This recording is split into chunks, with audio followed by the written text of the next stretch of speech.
আসসালামু আলাইকুম। কেমন আছেন সবাই? আশা করি সবাই ভালো আছেন। আজকে আমি আপনাদেরকে দেখাবো নতুন আলু দিয়ে দারুণ স্বাদের ডিমের একটি রেসিপি। তো চলুন আজকের এই রেসিপিটি শুরু করা যাক। সেই জন্য একটা কড়াইয়ে তেল দিয়ে তাতে দিয়েছি এলাচ, তেজপাতা এবং জিরা। এগুলোকে ভেজে তুলে নিচ্ছি। এটাকে বলা হয় ভাজনা। ভাজনা তুলে নিয়ে বেটে নিব। এখন আবার একটু তেল দিয়ে তাতে দিয়ে দিচ্ছি হলুদের গুঁড়া আর দিয়ে দিব অল্প লবণ। এগুলো দিয়ে একটু মিশিয়ে নিচ্ছি। এখন একে একে সিদ্ধ করা ডিমগুলো দিয়ে দিব। ডিমগুলো দিয়ে কিছুক্ষণ ভালো করে উল্টে পাল্টে নেড়ে চেড়ে ডিমগুলোকে ভেজে নিতে হবে। এইভাবে করে অনবরত নাড়াচাড়া করে ভেজে নেবেন। ভালো করে ভেজে নিয়ে তুলে নেবেন। আমি কিন্তু ডিমের মাঝ বরাবর কিছুটা দাগ কেটে নিয়েছি। ভালো করে কিছুক্ষণ নাড়াচাড়া করে ভেজে নিয়ে এই পর্যায়ে তুলে নিতে হবে। এখন সেই তেলে দিয়ে দিচ্ছি রসুন, পেঁয়াজ, আদা এবং জিরা বাটা। অর্থাৎ রসুন, পেঁয়াজ, আদা এবং জিরা আমি একসঙ্গে বেটে নিয়েছি। এখন সেই মশলাটা দিয়ে ভালো করে ভেজে এখন দিয়ে দিচ্ছি মরিচের ফালি। এখন এগুলোকে ভালো করে কিছুক্ষণ ধরে নাড়াচাড়া করে ভেজে নিতে হবে, এগুলোর কাঁচা ভাব দূর হওয়া পর্যন্ত।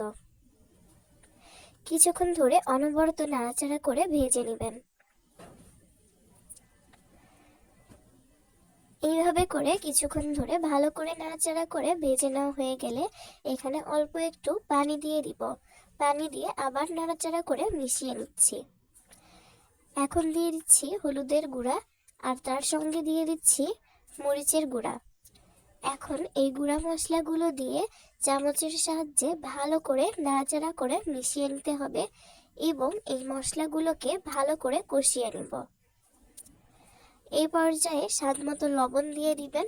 এখন ভালো করে নাড়াচাড়া করে এই মশলাটাকে ভালো করে কষিয়ে নেবেন। মনে রাখবেন এই মশলাটা যত ভালো করে আপনি কষিয়ে নেবেন রেসিপির টেস্ট তত বেশি ভালো হবে। এখন দিয়ে দিচ্ছি হালকা করে সিদ্ধ করে রাখা আলু। এখানে আমি আলুগুলোকে অল্প করে সিদ্ধ করেছি। এখন আলুগুলো দিয়ে চামচের সাহায্যে ভালো করে নাড়াচাড়া করে মিশিয়ে নিব এবং আলুগুলোকেও এই মশলাটার সঙ্গে ভালো করে কষিয়ে নিব। বেশি সময় ধরে ভালো করে কষিয়ে নেবেন। অনবরত নাড়াচাড়া করে ভালো করে কষিয়ে নিতে হবে। এই পর্যায়ে ঝোলের জন্য পানি দিয়ে দিচ্ছি। এখন দিয়ে দিচ্ছি আগে থেকে সেই ভেজে রাখা ডিমগুলো। এখন ঢাকনা দিয়ে ঢেকে কিছুক্ষণের জন্য ভালো করে রান্না করে নিব। এইভাবে করে 2 থেকে 3 বলক রান্না করে নিয়ে এখন দিয়ে দিচ্ছি সেই ভাজনা বাটা, অর্থাৎ আগে থেকে যেই এলাচ, জিরা এবং তেজপাতা ভেজে রেখেছিলাম সেই বাটাটা। এগুলো দিয়ে মিশিয়ে নিচ্ছি এবং ঢাকনা দিয়ে ঢেকে ভালো করে রান্না করে নেব। আর হ্যাঁ, যারা আমার চ্যানেলে নতুন, যদি আপনাদের কাছে এই রেসিপিটি ভালো লাগে তাহলে আমার চ্যানেলটিকে সাবস্ক্রাইব করে দিবেন, লাইক, কমেন্ট, শেয়ার করে দিবেন। যারা ফেসবুক পেজ থেকে দেখছেন তারা কিন্তু চাইলে পেজটিকে ফলো দিয়ে রাখতে পারেন।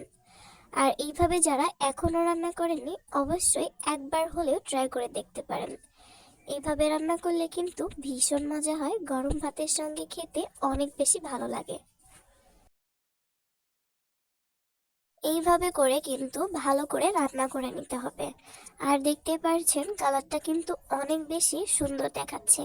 শুধুমাত্র এর কালারটা দেখতেই সুন্দর না, খেতেও ভীষণ মজা ছিল। আর কিছুক্ষণ ভালো করে রান্না করে নামিয়ে নিতে হবে। আর এই তো দেখতে পাচ্ছেন কেমন হয়েছে আজকের এই রেসিপিটি। কালারটা দেখে হয়তো বুঝতে পারছেন অনেক বেশি লোভনীয় হয়েছে খেতে। আর এইভাবে যদি আপনারা এখনো এই রেসিপিটি ট্রাই করেন, যদি না করে থাকেন তাহলে কিন্তু অবশ্যই এই রেসিপিটি একবার হলেও ট্রাই করবেন। আর কেমন হয়েছিল তা অবশ্যই আপনাদের মূল্যবান মতামতের মাধ্যমে কমেন্ট করে জানাবেন। আশা করব আপনাদের কাছেও এই রেসিপিটি ভীষণ ভালো লাগবে।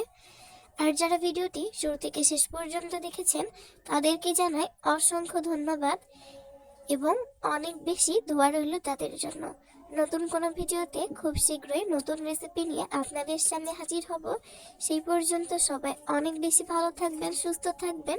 সবার জন্য অনেক বেশি দোয়া, শুভকামনা জানিয়ে আজকের মতো ভিডিওটি এখানে শেষ করছি। বিদায় জানাচ্ছি। আল্লাহ হাফেজ।